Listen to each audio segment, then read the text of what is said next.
here's my honest Bowers & Wilkins Px7 S2e review and whether they're worth it in 2025. Today, I'm going to be putting up the Px7 S2e against most of its direct competitors, including the new Sony WH-1000XM6, the Bowers & Wilkins Px8 and Px7 S2e, Apple AirPods Max, Bose QC Ultra, Sennheiser Momentum 4, and more. Hey there, if you're new to Recording Now, we buy every single product we review on a mission to create the largest database of headphone and wireless earbud reviews, head-to-head comparisons, and overall rankings to help you make a more informed purchase. Also, I like to use my background in pro audio to create custom EQ settings out of all of these headphones to get the most sound quality potential out of them, which many of you seem to be enjoying. To find an EQ setting, visit the recordingnow.com blog post in the video description or in a pinned comment below. Use the chatbot in the bottom right corner, type in the headphone model plus EQ. Alright, so if you're new here, we are going to break down every single category and give an objective score to these headphones so you can compare them against all the headphones on the website. Now, we're going to do things a little bit differently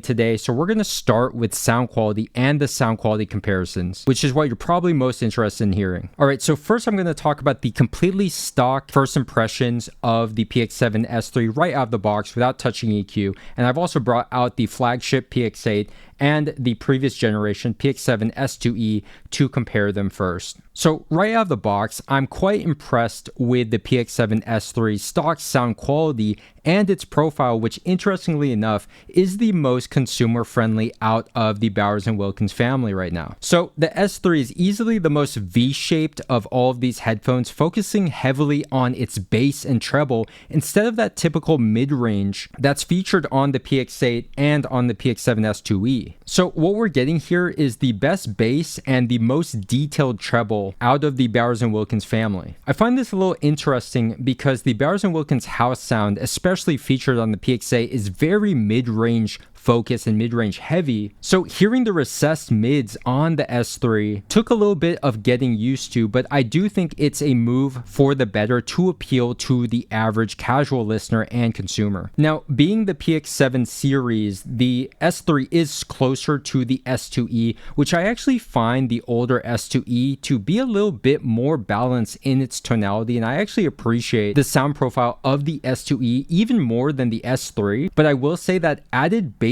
response, which reaches lower into the sub bass and just has more impact and quantity, is easily the best bass of the Bowers & Wilkins family. And it also has the best treble with the most detail. The S2e is really the polar opposite of the Px8, which is really a warm, lush sound signature. The S2e in effect sounds a little colder and flatter. So when it comes to the pure sound quality, I actually do think that the Px8 and the S2e are roughly on the same level as far as the sound quality. I do think they've made a step forward from the S2e when it comes to that resolution, the separation, the layering. So basically, the S2e is almost like the Px8, but with slightly better tonality, but not perfect. I am missing the warmth of those mids. That does make music a little bit more engaging with a more realistic timbre like on the Px8. There's something a little bit more clinical, a little flatter, and a little dry and unengaging about the stock S2e, in my opinion. So that's the stock sound, but luckily, Bowers & Wilkins now included a new and improved 5-band EQ, which is so much better than the 2-band EQ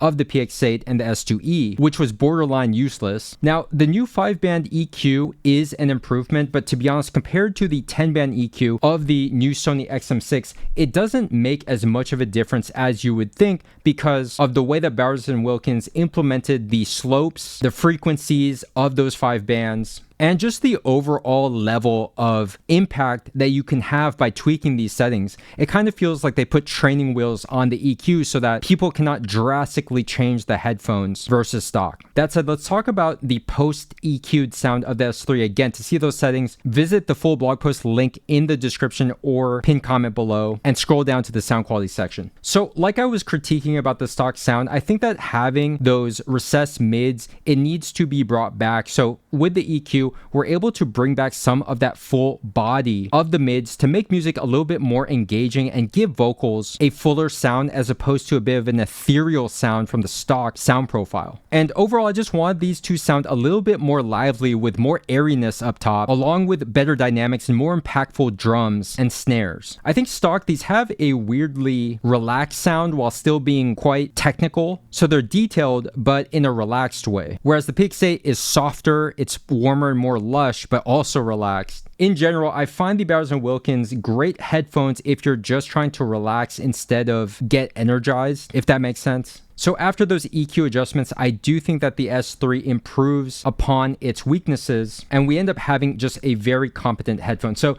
let me bring in the next sound comparison here. The new Sony XM6 is probably one of the most relevant direct head-to-head comparisons. Both of these headphones just came out mid-2025. So to me, the S3 stands out as immediately having the better technical sound quality in pretty much every way. The resolution, the separation and layering, but also the tonality and the balance. The S3 is able to sound more detailed while being smoother and less sibilant than the XM6. And another surprise of the S3 is that it actually has a bass response that nearly rivals that of the XM6, which I think is the best bass headphone under $600. I still think the XM6 edges out the Px7 S3 due to the bass impact, quantity, and slam slightly, but the S3 might actually have the cleaner bass. So where I think the XM6 does have an advantage is in those mids being fuller and a slightly better, more realistic timbre, along with the 10-band EQ, which actually does its job and lets you drastically change the sound without training wheels, and also the cinema mode for consuming other media like movies, TV, podcasts, and YouTube, which adds a really nice spatial audio effect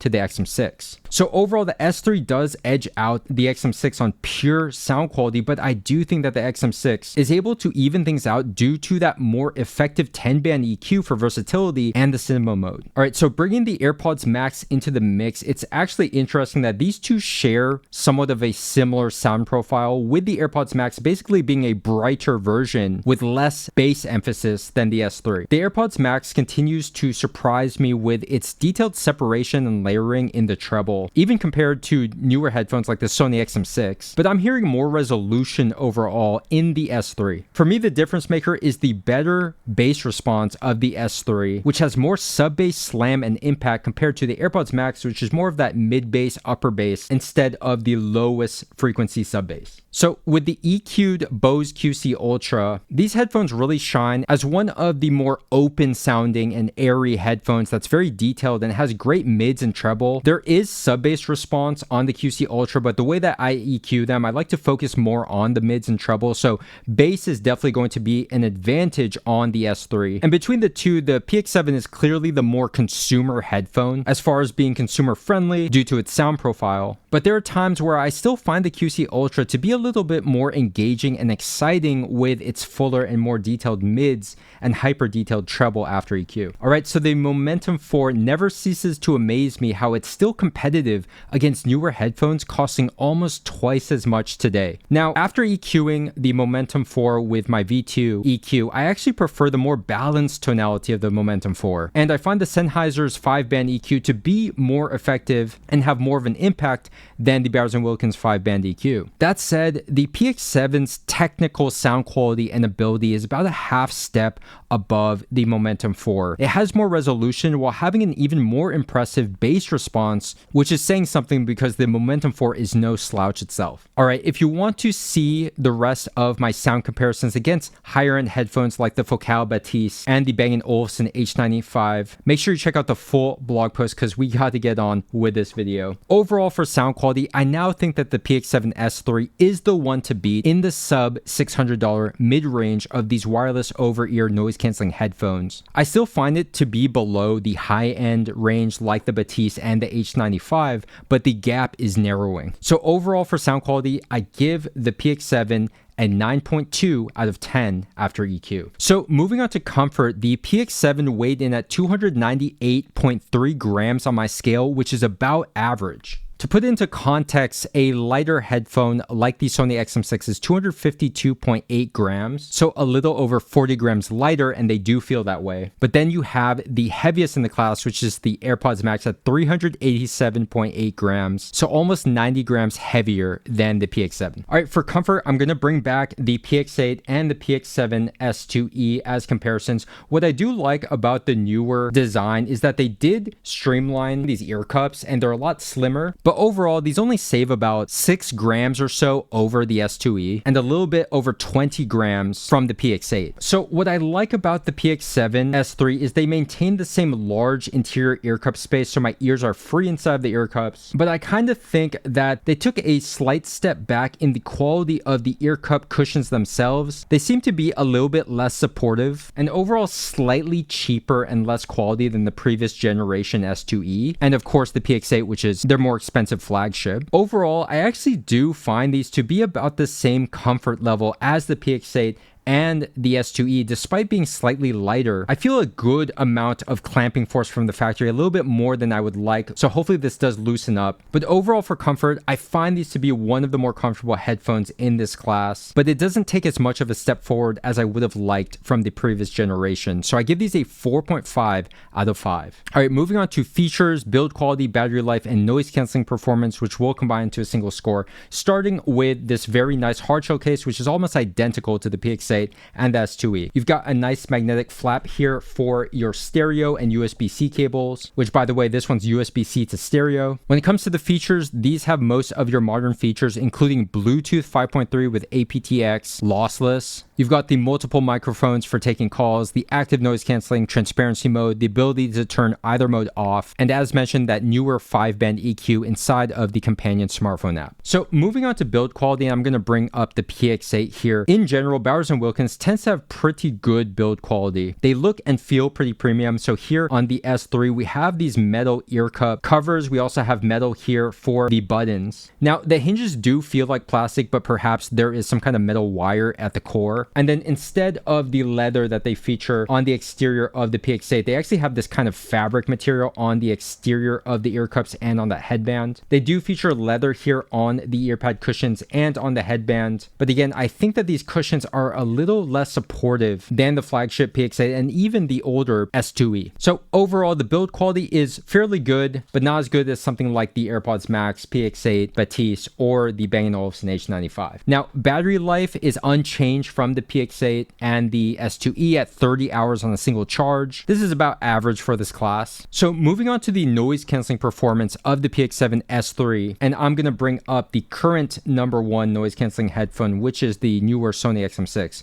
So what I find pretty surprising is that Bowers & Wilkins did seem to improve the noise canceling overall from the previous generation. And in fact, I find that the strength of the noise canceling itself to be about on par with the XM5, the QC Ultra, and perhaps the newer XM6, which is only a marginal improvement over the XM5 and the QC Ultra. Now, there is a little bit of a quirk with the Px7 S3's noise canceling, and that is that I get a slight pressurized feeling when noise canceling is on, and these seem to be slightly adjusting at times when I'm moving or walking, kind of similar to the QC Ultra, which can sometimes make a little bit of a bumping noise. So in that sense, I still prefer the non-intrusive and more consistent active noise canceling of the Sony XM6, but I actually think that the effectiveness is quite impressive and one of the best. Also, the transparency mode on the Px7 S3 is excellent, and it sounds close to not wearing headphones at all. So overall, for features, build quality, battery life, and noise canceling performance, I'm giving the Px7 S3 a perfect 5 out of 5. So moving on to value, the S3 currently retails at $449 USD. So at this price range, we're competing directly with the equally new Sony XM6,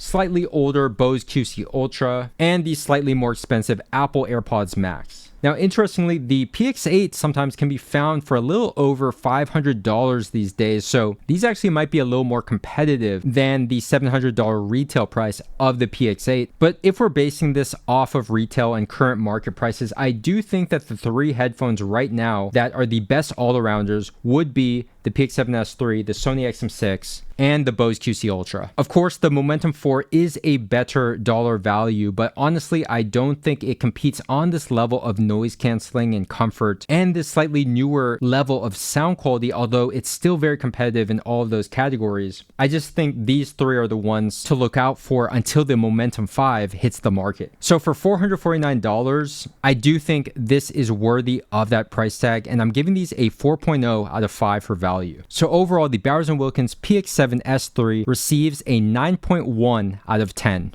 One of the highest scores we've given out so far on the website. So like I mentioned, I think that these three headphones right here are the best all-arounders for the money. And if I were to quickly separate these, I'd say that the S2e has the best sound quality, QC Ultra has the best comfort, and the XM6 has the best pure noise canceling without any of those weird quirks. Aside from those two, I do think that the previous generation Px8 and S2e are actually some of the S2e's best competition as well. If you want to save some money, look out for the S2e, which is probably going to be receiving a lot of discounts and sales and is still very impressive, even compared against the newer S2e. And if you prefer a warmer, lusher sound signature with better timbre, the Px8 is actually still superior in that regard.